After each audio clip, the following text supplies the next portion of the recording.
What's up, everybody? So I'm going to do a little thing for our YouTube, and I like to can and preserve the meat. You know, venison I kill. So right here I have bottom and top rounds out of some of the venison I killed this year's deer. So I'm gonna make venison stew. And I mean, you want good meat, good solid meat without all the tallow and everything in it. You take your bottom and top rounds. It's the best meat. Great for jerky, great for sausage, whatever. But so yeah, I just cut them up. I'll take chunks like this, and I just little chunks.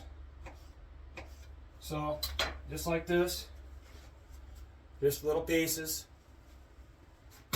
You know, I'm gonna put it all in this container here, and yeah, you can't beat canned meat because it lasts forever. I mean, there's nothing you got to clean on this stuff.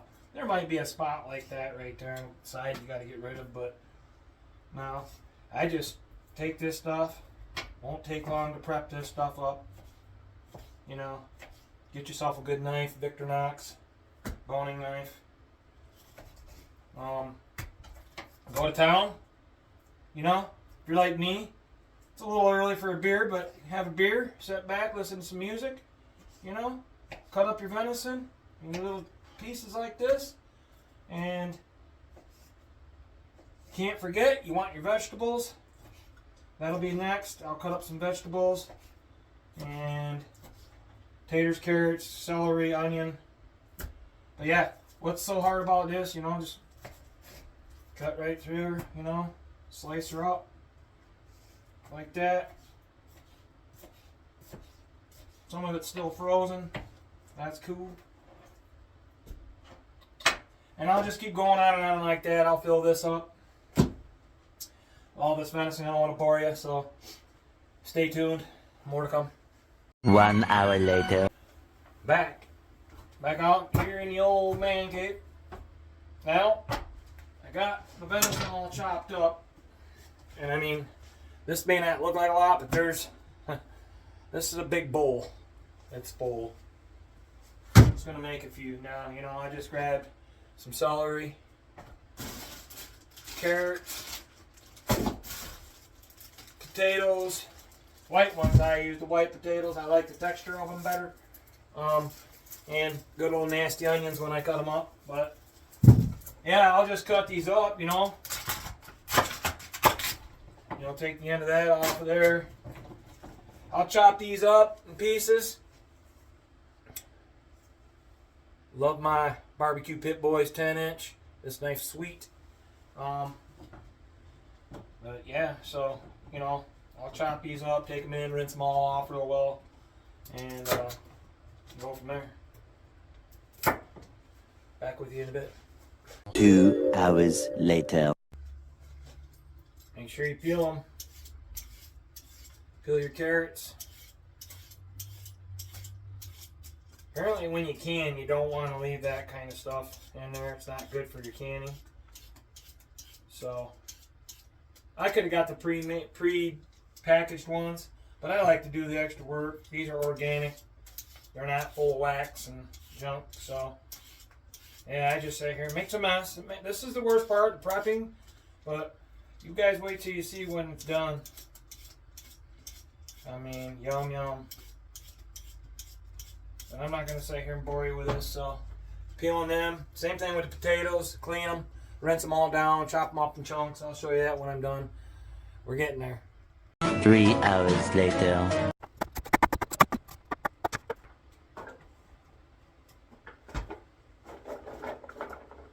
Yummy. Filling her up. 6 hours later. And when you get desperate, you get the old meat cleaver out. Got that as a hand-me-down from my mom for Christmas.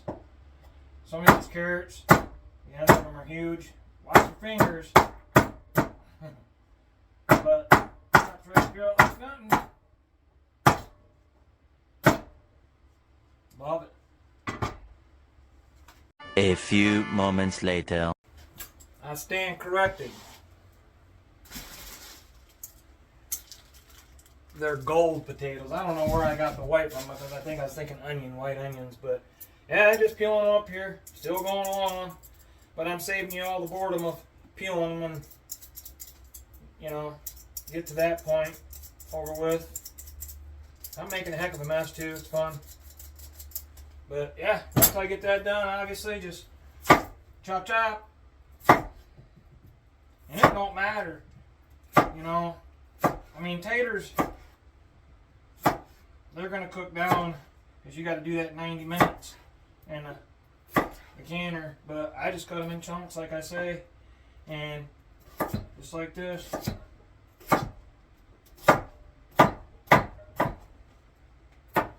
One of these days I'm going to get myself with that knife, but just chunks like this. That's it. All going to go in here, rinse them out. Those 2 bowls will be full. I should be able to get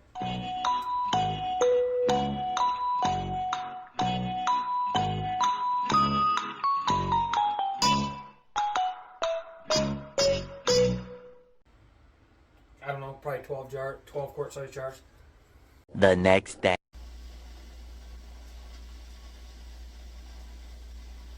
Morning, y'all. So yesterday I was working on canning venison stew. I'm going to make venison stew. I used quart-sized jars yesterday. Today I'm going to be using half pints. You can see they're hot. See them steaming? Still on it.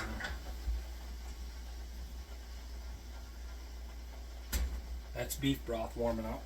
And my canner's warming up.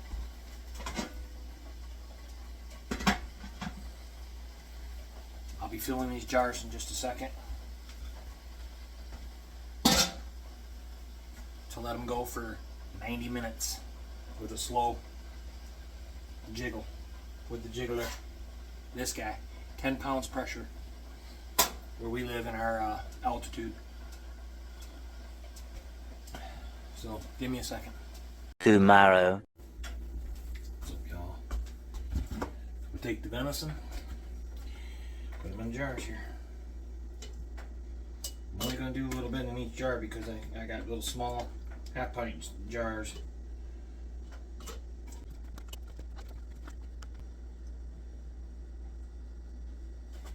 Venison gone. On to the vegetables.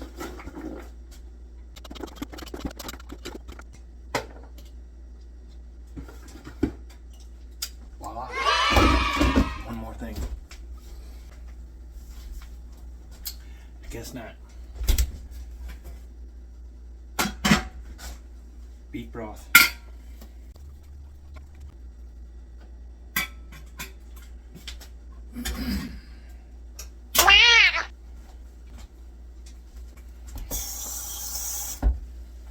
Perfect.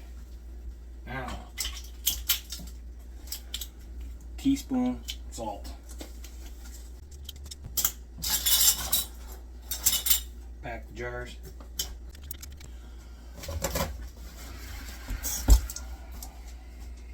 Clean them. A lot of people use vinegar on them to clean them. I'm really not doing that.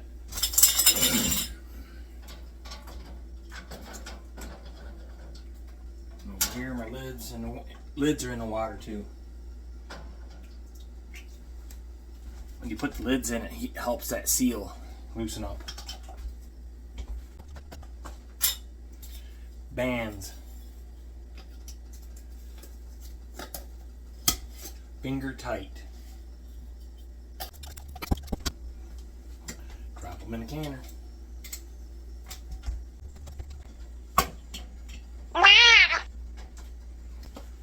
When you put them in a canner, make sure there's at least 2 inches of water in your canner, not more than that. There's a line on there. You don't want your canner to run dry or it'll go off like a bomb. Now I'm just going to put the top on it. Wait for the steam to come out the top, I'll show you. And then get a steady steam for about 10 minutes out of the little port here on top of it. put my jiggler on there and we'll get back after it. 2,000 years later. Alright, I'm back at you here. I want to show you something. You can see that steam. That's a steady roll. They say 10 minutes. So I'm going to put the jiggler on there, this guy, and wait for it to start. Here, I'll show you. This little guy will pop up right here. And then this thing will start jiggling. When that jiggles, you get the right jiggler motion. Mine's about 4, number 4 on the electric. And it'll just sit there.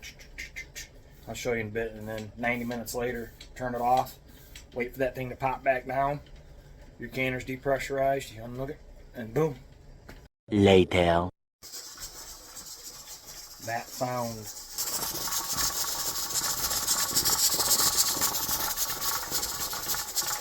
"90 minutes. It should be done."